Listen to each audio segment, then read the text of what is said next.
ازيكم عاملين ايه؟ يا رب تكونوا بخير. النهارده بقى رجعت لكم بطبق حلو قوي كده زي ما احنا شايفين. عملت معاكم الفراخ بصوص المشروم بالبطاطس المزجزجه بالشكل الحلو ده. بجد الوصفه حلوه قوي قوي قوي قوي. حقيقي لو جربتوا الوصفه دي طعمها بجد اكنك بتاكلي في مطعم بالظبط، يمكن احلى كمان بكتير قوي. بجد طعمها حلو قوي. واهم حاجه تهمنا كلنا كستات بيوت ان هي ما بتاخدش وقت كتير في الطبخ، ما بتاخدش كمان مراحل كتيره. ممكن كمان نعملها في طاسه واحده. بصوا شكلها حلو قوي قوي قوي ازاي. البطاطس طعمها حلو جدا جدا جدا، والفراخ كمان جوسي من جوه طعمها حلو. بصوا ممكن نقدمها بالطريقة دي او بالطريقة التانية اللي احنا شفناها مع بعض. بصوا شكلها عامل ازاي، جوسي من جوه وحلوة جدا. ممكن نحط جنبيها صوص المشروم كده بالشكل الحلو ده. بجد هتنبهروا من طعمها، يعني انا لما دقت الطبق بجد حقيقي حلو جدا جدا جدا. انا بصراحة كان اول مرة اعمل الطبق ده، وبجد اتصدمت من طعمه الحلو. يعني طعمه كان حلو قوي قوي قوي قوي. هيعجبكم وهتتصدموا من الطعم النتيجة النهائية في الاخر.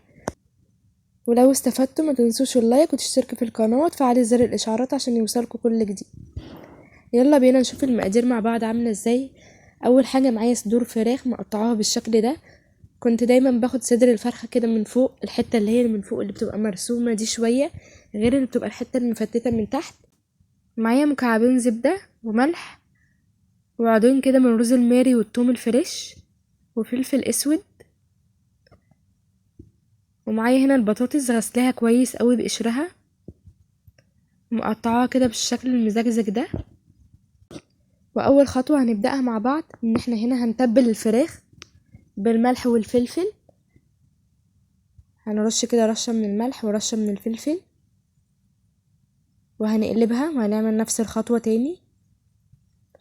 احلى حاجة في الوصفة دي ان هي بتعتمد على طعم الاعشاب، يعني هنا الرز الماري والثوم هيديهم طعم حلو قوي قوي قوي قوي، وريحة فظيعة وطعم حلو جدا كمان للبطاطس. هنشوف ازاي مع بعض هنعملهم.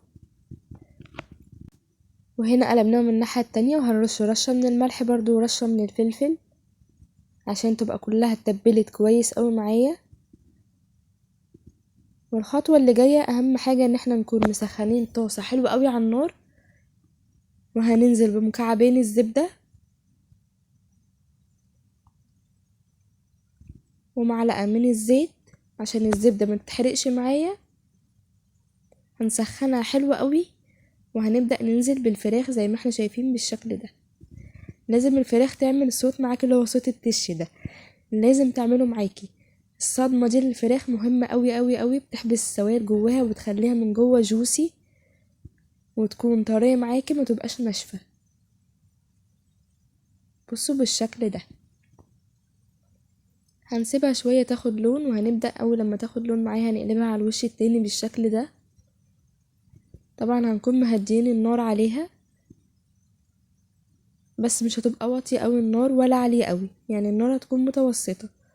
وببدأ انزل بالثوم والرز الماري كده زي ما احنا شايفين، وكمان البطاطس اللي احنا مقطعينها مع بعض تاخد بقى منك. الرز الماري الفريش مهم جدا في الوصفة دي، بجد بيفرق جدا في الطعم والريحة. زي ما احنا شايفين كده هنقلب فيها يمين وشمال لحد لما تاخد اللون وتستوي. الفراخ طبعا مش هتاخد مننا وقت، البطاطس ده الموسم بتاعها هتستوي على طول. هنبدأ نغطيها لحد لما تستوي معانا. التركة بقى المهمة جدا اللي جاية، ان البهاريز اللي نازلة كلها من الفراخ دي بعد ما تستوي انا هاخدها كلها وهحطها في شوربة المشروم. هتغير طعم الطبق جدا، هتخليه حلو قوي وطعمه احلى بكتير. يلا بينا نشوف الخطوة التانية. ويلا بينا نشوف الخطوة التانية مع بعض. معايا هنا مشروم فريش متقطع شرايح، وملح ورشة من الزعتر، وكوباية من الشوربة. لو مش متاح ممكن نحط كوباية مية بس بتفرق قوي طعم الشوربة، وكوباية من كريمة الطهي، ومعلقة كبيرة مليانة من الدقيق. ودي البهاريز بتاعت الفراخ اللي احنا قلنا عليها مع بعض. نحاول كده نهرس التوم كده في الزبدة بجد بتغير طعم الطبق قوي. يلا بينا نشوف هنعمل ايه. هنجيب كده حلة او طاسة على النار، وهبدأ انزل كده بالزبدة والثوم. ههرسها بس هرسة بسيطة. وبعدين هبدأ انزل بالمشروم، يدوبك تشويحة بسيطة بس ياخد من طعم الثوم.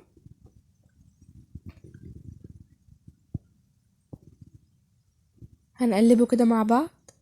وبعدين هنزل بالملح والزعتر، وهنقلب معلقة الدقيق الكبيرة، وهنقلب وهنزل بالشوربة كده زي ما احنا شايفين.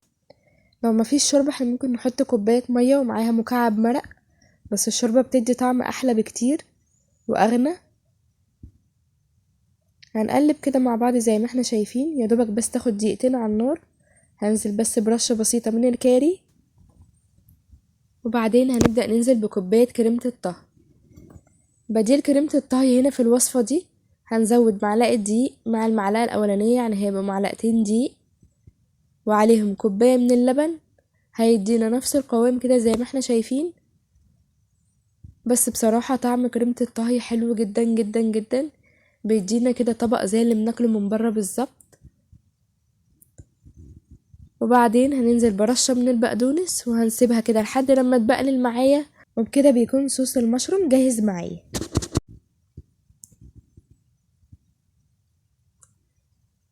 بالشكل ده. والفراخ كمان معايا استوت هي والبطاطس.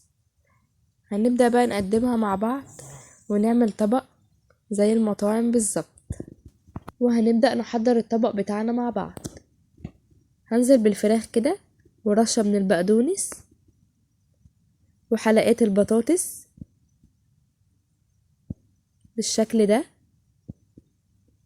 وجبت الزبدة اللي اتبقت من الفراخ، هنزل بيها كده على الفراخ وعلى البطاطس عشان تدينا اللمعة الحلوة دي.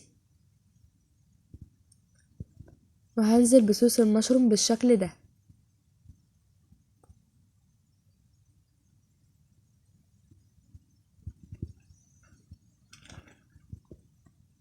بصوا شكل الطبق حلو قوي ازاي، بجد شكله حلو جدا جدا جدا وطعمه احلى بكتير. وخطواته في الطبخ سهلة زي ما شفنا مع بعض، وطريقته سهلة ومكوناته كمان سهلة. هنا ممكن نقدمه بطريقة تانية. قطعنا الفراخ سلايس كده زي ما احنا شايفين. بصوا جوسي من جوه طرية وحلوة قوي ازاي. وهنحط صوص المشروم بالشكل ده. وهنا كده قدمنا الطبق بشكلين زي ما احنا شايفين كده. لو استفدتوا ما تنسوش تدعموني باللايك وتشتركوا في القناة وتفعلوا زر الاشعارات عشان يوصلك كل جديد.